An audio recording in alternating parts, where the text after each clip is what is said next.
Business ఉన్నట్లు మన దర్శకులకి కూడా సైడ్ బిజినెస్లు ఎక్కువైపోతున్నాయి ఈ మధ్య. ఏ డైరెక్టర్ చూసినా రెండు చేతులా సంపాదిస్తున్నారు. ఓవైపు సినిమాలు చేస్తున్నందుకు ఎలాగూ కోట్ల పారితోషికం వద్దన్నా వస్తుంది. అలాగే మరోవైపు నుంచి కూడా కోట్లు సంపాదిస్తున్నారు స్టార్ డైరెక్టర్స్. మరి వాళ్ళేం చేస్తున్నారు? కోట్లు ఎలా వస్తున్నాయో ఎక్స్క్లూజివ్ స్టోరీలో చూద్దాం. స్టార్ హీరోలకు సినిమాలున్నా లేకపోయినా ఎప్పుడూ బిజీగానే ఉంటారు. దానికి కారణం వాళ్ళు చేసే కమర్షియల్ యాడ్స్. మహేష్ బాబు అందులో కింగ్ అయితే, అల్లు అర్జున్, ఎన్టీఆర్, చరణ్, విజయ్ దేవరకొండ లాంటి స్టార్ హీరోలు యాడ్స్లో తోపులే. వాళ్ళందరూ చేతిలో ఎప్పుడూ కనీసం అరడజన్ బ్రాండ్స్తో ఏటా కోట్లు సంపాదిస్తున్నారు. ఒక్కో యాడ్ కోసం కోట్లకు కోట్ల పారితోషికం అందుకుంటున్నారు హీరోలు. మహా అయితే వారం రోజుల డేట్స్ ఇచ్చి 5 కోట్ల వరకు తీసుకుంటున్న హీరోలున్నారు మన ఇండస్ట్రీలో. ఇదే దర్శకులకి వరంగా మారుతోంది ఇప్పుడు. సినిమాలున్నా లేకపోయినా త్రివిక్రమ్, అనిల్ రావిపూడి, క్రిష్ లాంటి దర్శకులు యాడ్స్తోనే కోట్లు సంపాదిస్తున్నారు. సినిమాలకే కాదు, యాడ్స్కి కూడా స్టార్ డైరెక్టర్సే కావాలంటున్నారు మన హీరోలు. తాజాగా అన్నపూర్ణ స్టూడియోస్లో ఒక కమర్షియల్ యాడ్ షూటింగ్లో బిజీగా ఉన్నారు మహేష్ బాబు. దీన్ని తెరకెక్కిస్తున్నదెవరో కాదు, అనిల్ రావిపూడి. ఈ యాడ్లో రాజేంద్ర ప్రసాద్ కూడా ఉన్నారు.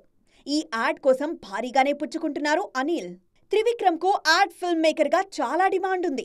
మహేష్ తో మేజర్ యాడ్ షూటింగ్స్ చేసింది గురూజీనే. ఫన్నీగా, క్రియేటివ్ గా తెరకెక్కిస్తారు కాబట్టి ఒక్కో యాడ్ కు కోట్లు తీసుకుంటారు త్రివిక్రమ్. క్రిష్, సందీప్ వంగా, తరుణ్ భాస్కర్ కూడా యాడ్స్ కు ఫేమస్. సినిమా కోసం ఏడాదంతా కష్టపడి 10 కోట్లు తీసుకుంటే యాడ్ కైతే పట్టుమని 10 రోజులకే కోట్లు వసూలు చేస్తూ చేతి నిండా సంపాదిస్తున్నారు మన దర్శకులు. ఏదైనా పండుగొచ్చిందంటే చాలు, పండుగ చేసుకోవడానికి రెడీగా ఉంటారు దర్శక నిర్మాతలు. మీకు తోడు మేము అంటూ ఫ్యాన్స్ కూడా యమ ఖుషీగా ఉంటారు. ఎందుకంటే వాళ్ళ హీరోల సినిమాల అప్డేట్స్ వస్తాయి కదా. శివరాత్రికి కూడా ఇదే ట్రెండ్ కంటిన్యూ అయింది. మరి శివయ్య సాక్షిగా వచ్చిన ఆ ఫస్ట్ లుక్స్, టీజర్స్ ఏంటో చూద్దామా? చూస్తున్నారుగా, శివరాత్రి సందర్భంగా బాలయ్య మరోసారి మాస్ అవతారం చూపించారు.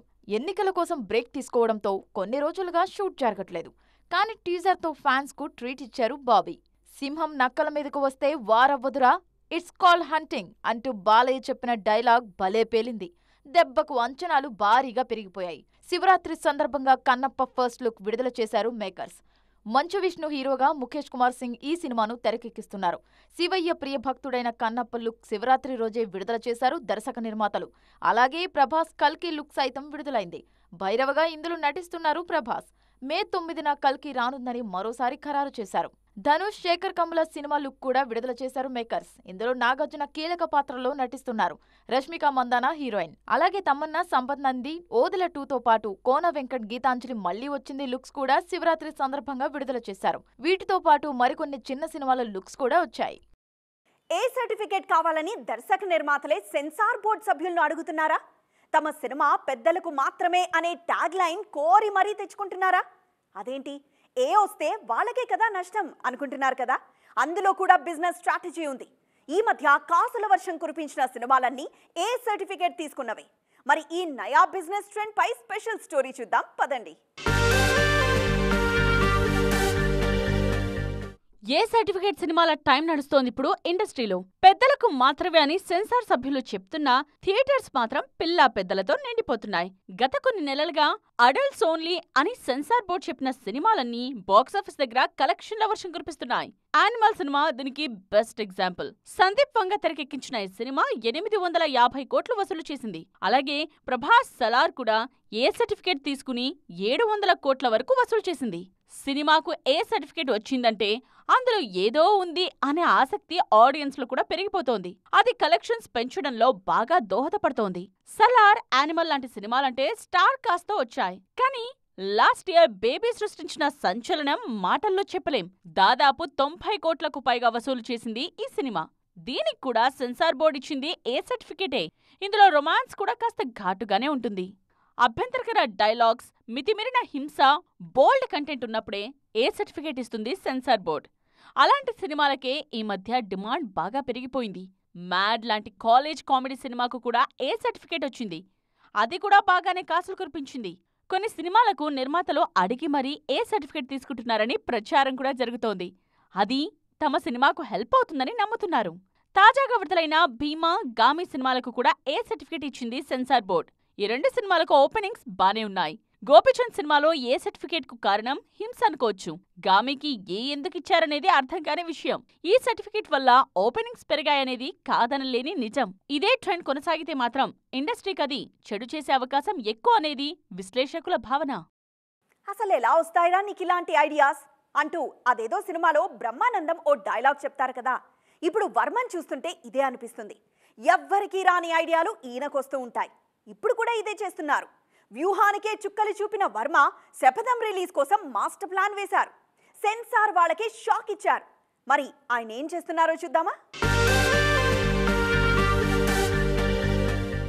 కొంతమంది నేను ఈ పని చేస్తాను అంటూ అనుమతి అడుగుతారు. మరికొందరు మాత్రం పర్మిషన్తో పని లేకుండా అనుకున్నది చేస్తూ పోతుంటారు. రామ్ గోపాల్ వర్మ రెండో రకం. అందుకే అనుకున్నది చేస్తున్నారు. శపథంను ఎలాగూ రిలీజ్ చేయనివ్వరనే విషయం అర్థమయ్యాక మాస్టర్ ప్లాన్ వేశారు ఈ దర్శకుడు. సెన్సార్తో పని లేకుండా సినిమాను బయటకు తీసుకొస్తున్నారు. వ్యూహం, శపథం సినిమాలని ఒకేసారి తెరకెక్కించారు వర్మ. అయితే వ్యూహం విడుదల చేయడానికి సెన్సార్ బోర్డు వర్మకు చుక్కలు చూపించింది. అందుకే శపథంకు ఈ తిప్పలు తప్పవని తెలిసాక ఊహించని విధంగా ఓటీటీ వైపు వెళ్లారు వర్మ. శపథంను సినిమాలా కాకుండా వెబ్ సిరీస్లా 2 చాప్టర్స్గా విడుదల చేయబోతున్నారు. ముందు పేపర్ వ్యూ పద్ధతిలో శపథం ఆరంభం అంతం విడుదల చేసి తర్వాత అన్ని ఓటీటీ ప్లాట్ఫామ్స్లో విడుదల చేస్తామన్నారు వర్మ.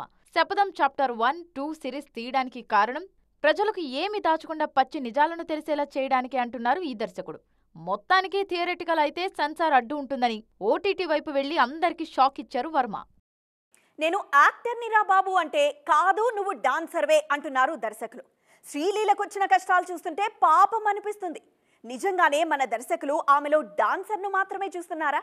నటి అనే మెటీరియల్ను శ్రీలీలలో గుర్తించలేకపోతున్నారా? అందుకే ఇన్ని సినిమాలు చేసినా శ్రీలీలకు నటిగా గుర్తింపు రాలేదా? అసలేం జరుగుతోంది? రాఘవేంద్రరావు స్కూల్ నుంచి వచ్చిన హీరోయిన్లకు మామూలుగానే డిమాండ్ ఎక్కువగా ఉంటుంది. శ్రీలీల కూడా అదే బ్యాచ్. పెళ్లి సందడిలో నటించిన తర్వాత ఏడాది వరకు మరో సినిమా ఏదీ రాకపోతే అమ్ముడు సింగిల్ సినిమా వండరేమో అనుకున్నారు అంతా. కానీ ధమాకాతో దుమ్ము దులిపేశారు శ్రీలీల. అందులో డాన్సులు కుమ్మేశారు ఈ బ్యూటీ. ధమాకా తర్వాత ప్రతి సినిమాలో శ్రీలీలకు డైలాగ్స్ ఉన్నా లేకపోయినా డాన్సులుండేలా చూసుకున్నారు దర్శకులు. అందుకే స్కంద, ఎక్స్ట్రాడినరీ మ్యాన్ లాంటి సినిమాల్లో డాన్సులు కుమ్మేశారు శ్రీలీల. ఇక గుంటూరు కారంలో గురూజీ, ఆదికేశవలో కొత్త దర్శకుడు శ్రీకాంత్ ఎన్ రెడ్డి అయితే శ్రీలీల డాన్స్ కోసమే కొన్ని సీన్స్ క్రియేట్ చేశారు. ఒక్క భగవంత్ కేసరిలో మాత్రమే శ్రీలీల తన పర్ఫార్మెన్స్ చూపించారు. వరుస ఫ్లాపులు రావడంతో శ్రీలీల ఖాళీ అయిపోయారు. విజయ్ దేవరకొండ, గౌతమ్ తిన్ననూరి సినిమాతో పాటు ఉస్తాద్ చేతిలోనే ఉన్నా అవి మొదలయ్యే వరకు ఖాళీనే.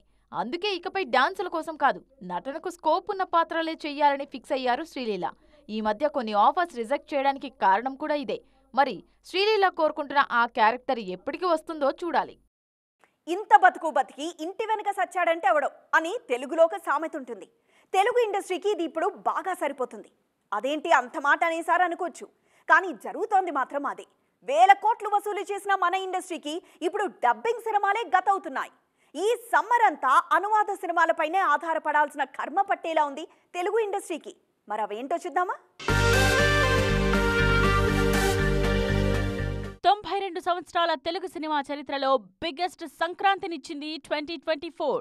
ఓవైపు హనుమాన్, మరోవైపు గుంటూరు కారం, ఇంకోవైపు నాసామిరంగా అన్నీ బాగానే మ్యాజిక్ చేశాయి. కానీ ఆ తరువాత అసలు సినిమా మొదలైంది.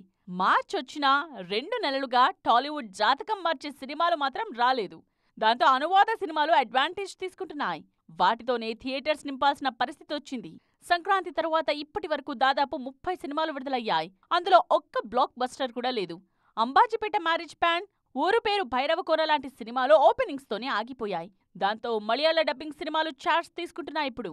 ఈ క్రమంలోనే తాజాగా విడుదలైన ప్రేమలు సినిమాకు మంచి ఓపెనింగ్ వచ్చింది. ఈ సినిమాను తెలుగులో రాజమౌళి తనయుడు కార్తికేయ విడుదల చేశారు. మొన్న మధ్య మమ్ముటి బ్రహ్మయుగం సినిమాను తెలుగులో సితారా ఎంటర్టైన్మెంట్స్ విడుదల చేశారు. ఇక కేరళలో సంచలనం సృష్టిస్తోన్న మంజిమల్ బాయ్స్ తెలుగు రైట్స్ ను మైత్రి మూవీ మేకర్స్ తీసుకుంటున్నట్టు తెలుస్తోంది. అలాగే పృథ్వీరాజ్ సుకుమారన్ ఆడు జీవితం తెలుగు రైట్స్ కూడా మైత్రి వాళ్లే తీసుకున్నారు. మొత్తానికి మలయాళం డబ్బింగ్ సినిమాలకు తెలుగులో గోల్డెన్ టైం నడుస్తోంది ఇప్పుడు. ఇది ఈ రోజు ఈటీ ఎక్స్క్లూజివ్. మరిన్ని ఎక్స్క్లూజివ్ స్టోరీస్తో మరోసారి కలుద్దాం. అప్పటి వరకు చూస్తూనే ఉండండి TV9.